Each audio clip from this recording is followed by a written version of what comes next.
당나귀가 빈 우물에 빠졌습니다. 그래서 동네 사람들은 평상시 이 우물물을 묻어야 되겠다는 생각을 했어요. 근데 마침 당나귀가 빠졌으니까 도저히 건질 수가 없는 거예요.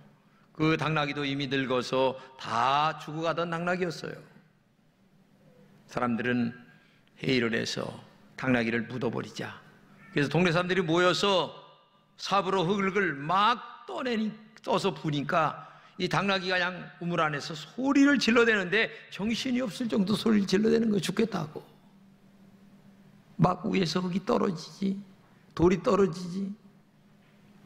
네. 얼마쯤 지나간 후에 가만히 보니까 조용해진 거예요. 이 당나귀가 죽었나? 하고서 사람들이 우물물에 가서 이렇게 보니까 이게 웬일입니까?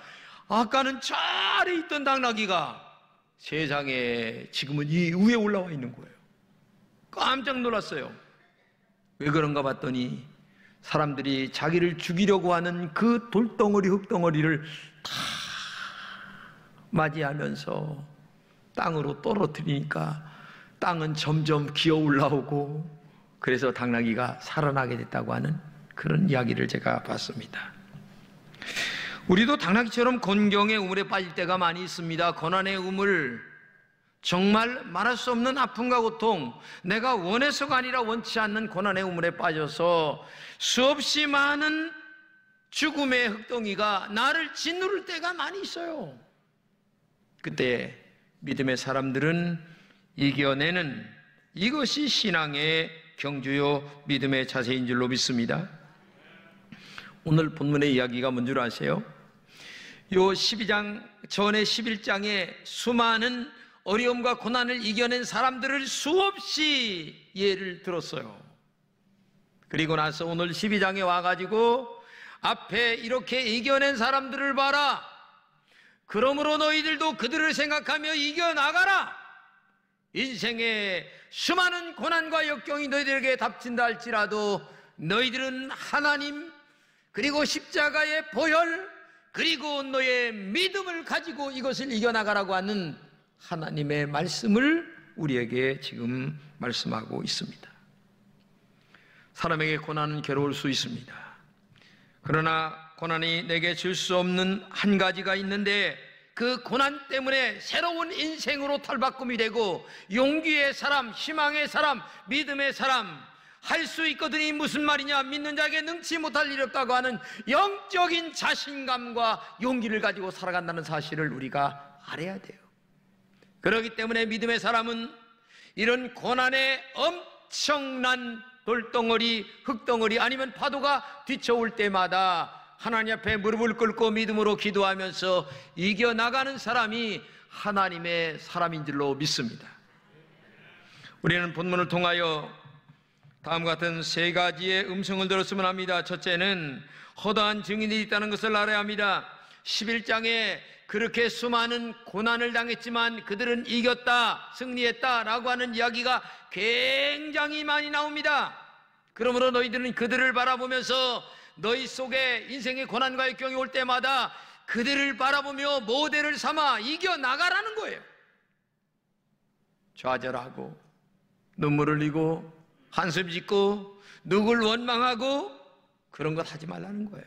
이기라는 거예요. 그러므로 오늘 여러분들도 믿음으로 후퇴하는 자가 아니라 이겨나가는 하나님의 종들이 되시기를 주님의 이름으로 축복합니다.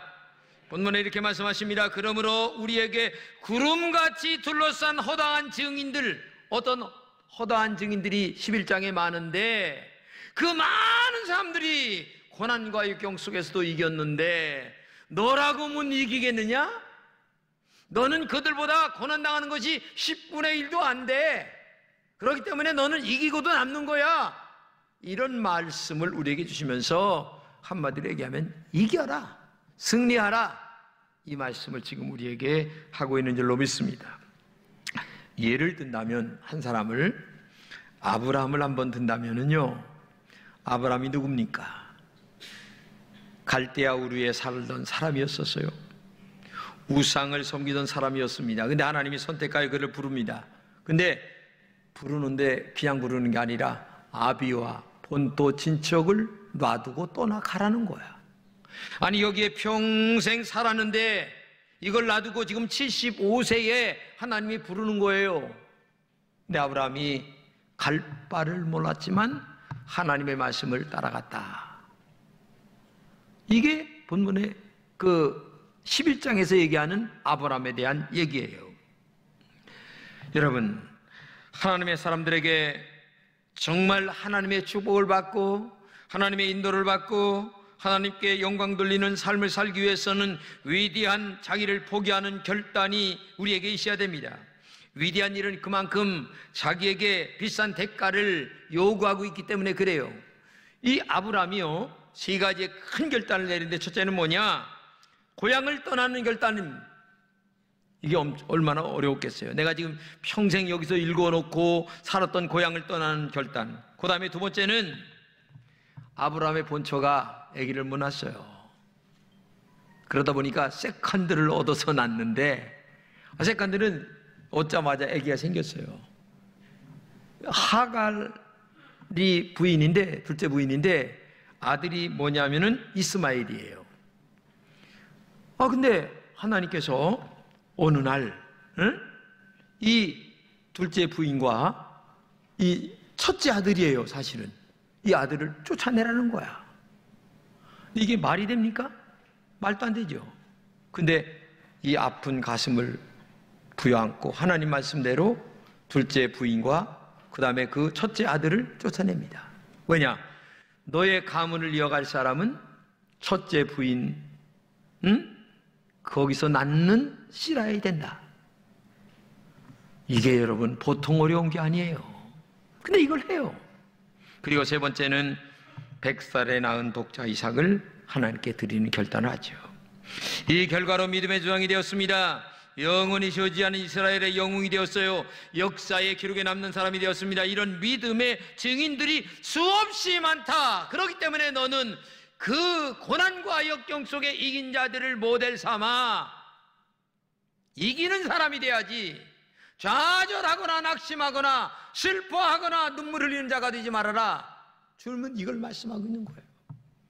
오늘 여러분 힘들고 어려운 길을 걸어가고 있는 분이 계실 거예요. 그렇지만 오늘 우리 믿음의 조상 아브라함을 생각하는, 그리고 우리 주변에 하나님을 믿으며 바르게 이겨나간 그들을 바라보면서 이겨나가는 여러분 되시기를 주님의 이름으로 축복합니다.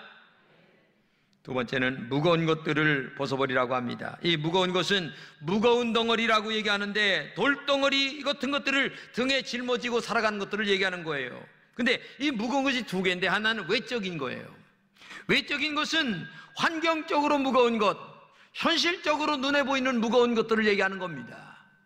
살다 보면 이런 것들이 너무나 많이 있죠. 근데 진짜 무거운 것이 있는데 그건 하나의 마음의 무거운 짐이 얘기하는 거예요. 마음의 무거운 짐은 보이지 않아요.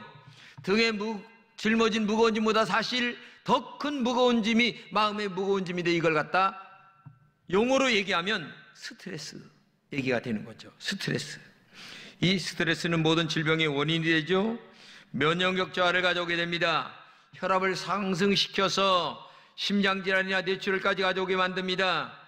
마음의 무거운 짐이 정말 진짜 무거운 짐이에요. 이런 무거운 짐을 어떻게 벗어버릴 수 있을까요?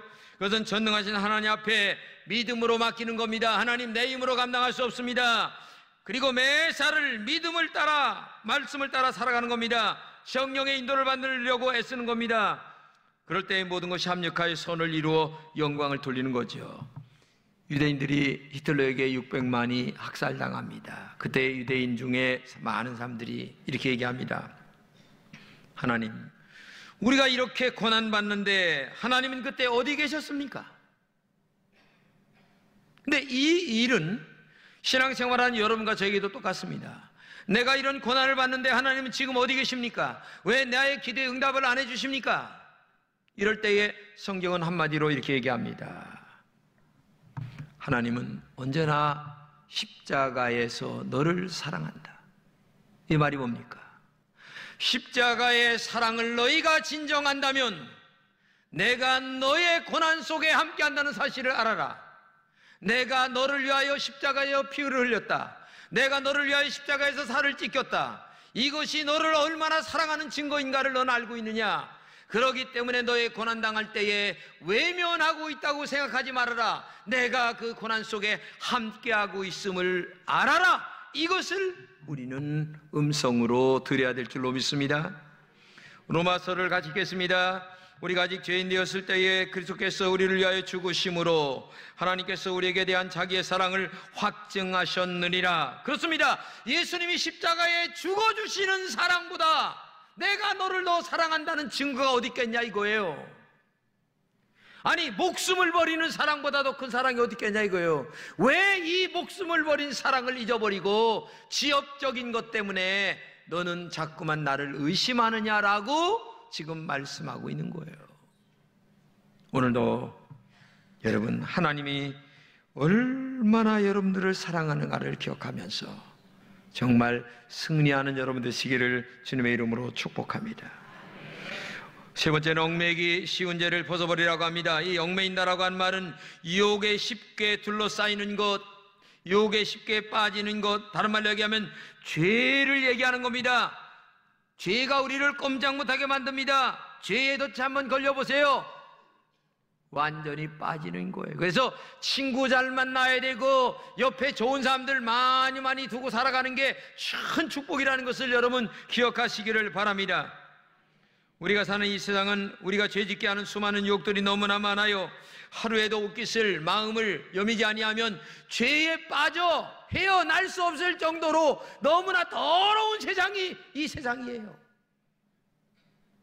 나는 이번 여론조사를 보면서 어떻게 그렇게 조작을 할까 생각을 하지 않을 수가 없었어요. 죄는 계속 자라납니다. 그래서 바늘도둑이 나중에 소도둑이 되는 거예요. 예? 이렇게 죄는 성장한다는 것을 기억하고 작은 것부터 두려움으로 죄짓지 않으려고 하는 마음이 여러분들의 있기를 바랍니다. 두 번째, 죄는 모든 공동체를 죽이는 거예요. 죄가 그 어느 공동체에 들어오기 시작하면 나도 죽고 너도 죽고 다 죽는 거예요. 죄는 정말 무섭고 더러운 거예요. 여러분, 로마가 뭐 때문에 멸망한 줄 아세요? 외세에 의하여 멸망한 게 아니에요. 자기들의 도덕성의 타락, 음란의 타락으로 말미암아 로마가 멸망당했다는 사실을 알아야 돼요. 그러므로 내 안에서의 죄 때문에 죽는 거예요. 그러므로 죄를 무서워하고 죄를 멀리하려고 하고 죄를 떠나려고 하는 마음이 있어야지, 죄와 함께해서 나쁜 짓 해가지고 뭘 어떻게 해보겠다, 그는 영락없이 죽는 거예요. 그리고 죄는 반드시 때가 되면 밝혀진다는 것을 알아야 돼요. 어떤 남자가 죽었어요. 장례를 지냈어요. 근데 한 1년 됐는데 산사태가 났어.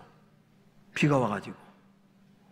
근데 이 죽은 사람의 묘지가 확 밀려나가면서 이게 웬일입니까?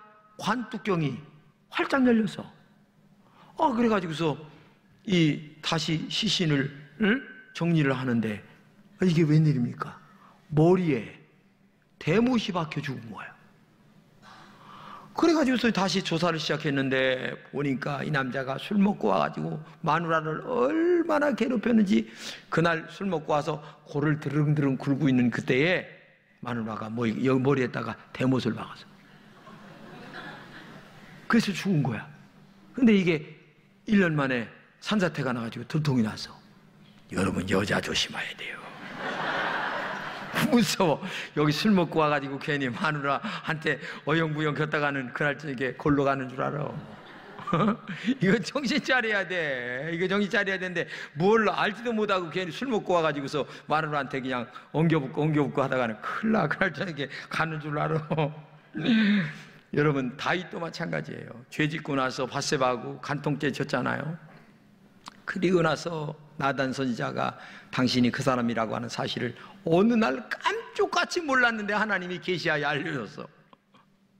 여러분, 그런데 나단 선지자가 책망할 때에 다윗은 절대적으로 변명하지 않았습니다. 무릎 꿇고 왕이지만 잘못했습니다, 용서해 주세요, 그러면서 회개하고 기도했더니 하나님께서 다윗을 성군으로 만들어 주셨다는 사실을 기억할 때에 여러분과 제가 정말 죄를 무서워하는 마음이 여러분들에게 있기를 축복합니다. 올림픽 때 그 토핑 검사 하잖아요. 먹어서는 안 될 약물을 먹으면 이게 반칙이기 때문에. 그래서 이번에 동계올림픽에도 러시아 선수들은 한 명도 못 왔어. 국가 기를 달고는 못 왔어요. 개인 자격으로 왔어도. 왜? 옛날 소치 동계올림픽 때에 약물을 먹고 금메달을 많이 땄어. 응? 그게 들통이 나가지고 싸가지 없다. 그래가지고서 아예 올림픽위원회에서 못 오게 금지를 했단 말이에요. 이게 현실이에요. 그때는 금메달 따서 다 좋았는데 나중에 금메달 다 뺏겼어. 이게 현실이란 얘기예요. 성경은 말합니다. 모든 무거운 것과 얽매기 쉬운 죄를 벗어버리고, 그렇습니다. 모든 무거운 것이란 하나님의 사람으로서 인생을 걸어갈 때에 거추장스러운 것을 얘기하는 겁니다. 바르게 경주하기가 힘들어요. 왜? 무거운 것들이. 마음에 무거운 짐 죄져보세요. 응? 이렇게 불러보면 그 죄진 놈이 제일 먼저 돌아봐.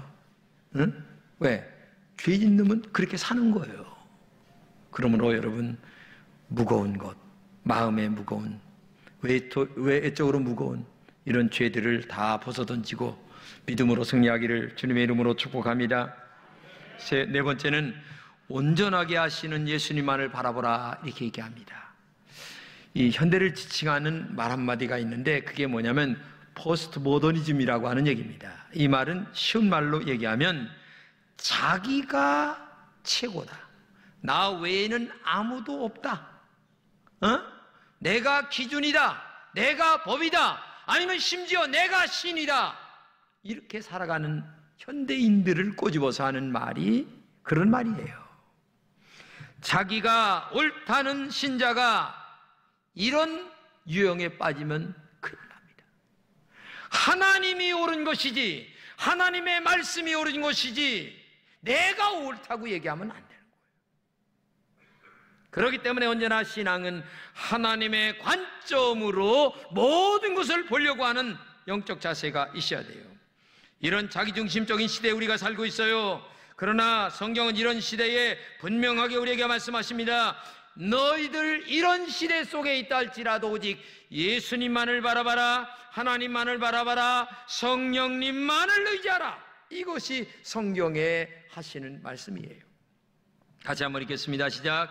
믿음의 주요 또 온전케 하시는 예수를 바라보자. 저는 그 앞에 있는 즐거움을 위하여 십자가를 참으사 부끄러움을 개의치 아니하시더니 하나님 보좌 우편에 앉으셨다.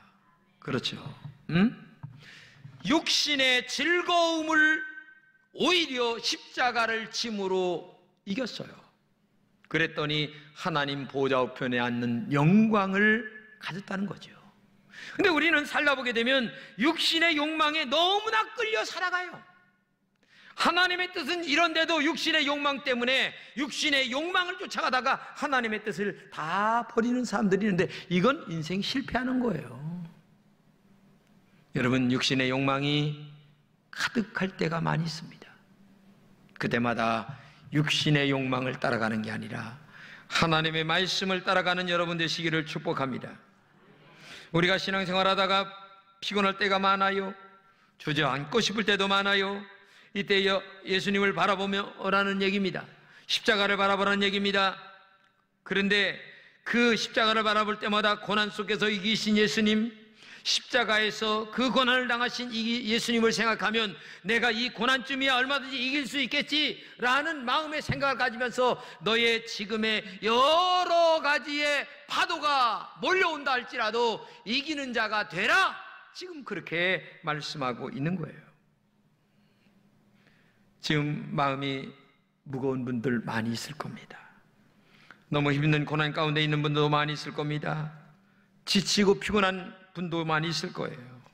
가정생활과 사회생활에 지쳐 기진맥진한 분도 있습니다. 사업 때문에 힘든 분, 직장 때문에 힘든 분, 믿었던 사람에게 발등 찍혀서 배신감을 느끼는 분도 있을 거예요. 그런 아픔과 고통의 순간에 눈을 들어 십자가에 달려 피를 쏟으신 우리 주 예수 그리스도를 바라보라는 얘기입니다. 그분이 우리를 위로하십니다. 힘과 능력이 되십니다. 그분이 영적으로 우리에게 함께 하심을 믿으면서 이 고난과 역경의 순간을 이겨가는 여러분 되시기를 축복합니다. 그래서 신앙의 사람은 아무리 큰 고난이 있다 할지라도 이겨나가는 거예요. 제가 담도암, 췌장암으로 고생을 많이 했을 때에 목사가 참 더럽게 믿음 없다는 생각이 들었어요. 나도요, 암이란 소리를 딱 들으니까 한숨이 절로 나와.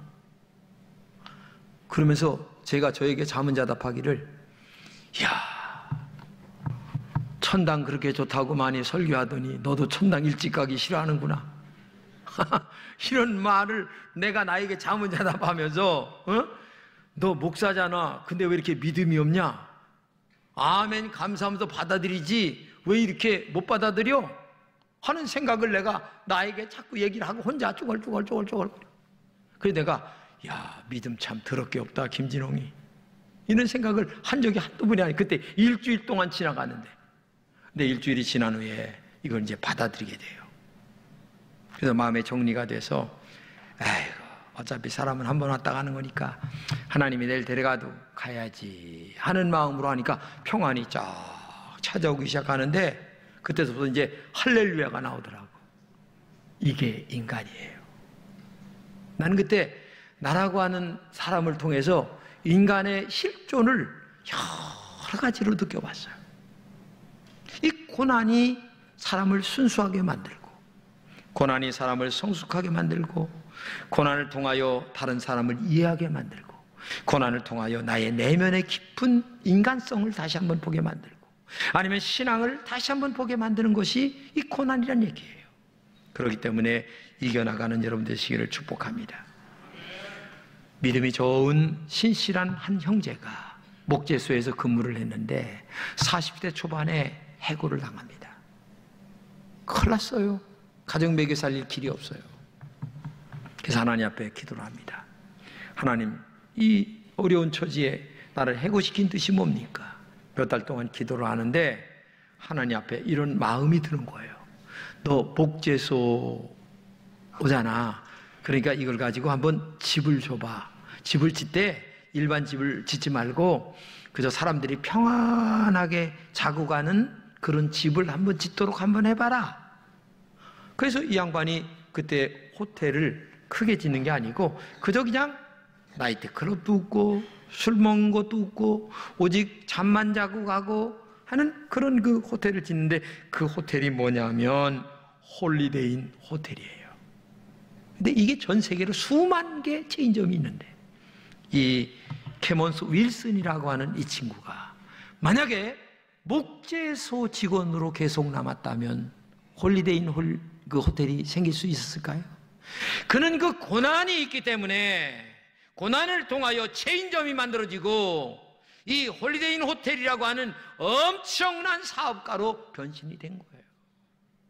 고난을 슬퍼만 하지 마세요. 고난을 좌절만 하지 마세요. 고난을 가지고 눈물만 흘리지 마세요. 새로운 하나님의 음성이 거기에 있다는 것을 기억하고 오늘도 여러분 믿음으로 승리하는 여러분 되시기를 축복합니다. 아랍의 속담에 이런 말이 있습니다.